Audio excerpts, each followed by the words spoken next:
Sonnenuntergänge auf Ibiza. Ich joggte entlang an der Talamanca.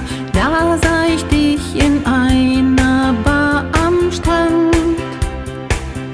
Ich fragte, hey mein Freund, bist du hier ganz allein?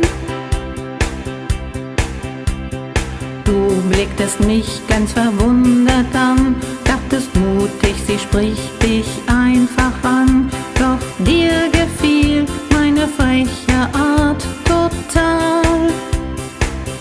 Die Blicke trafen sich, uns wurde sofort klar.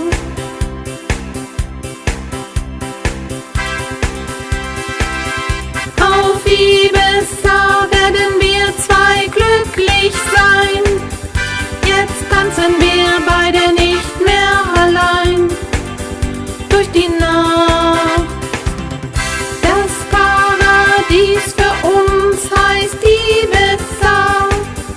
Unsere Liebe feiern wir im Club Amnesia. Jede Nacht bis zum Tag. Täglich gehen wir ins Café Del Mar. Das wurde unsere liebste Sunset Bar. Ein Hochgenuss der Sonne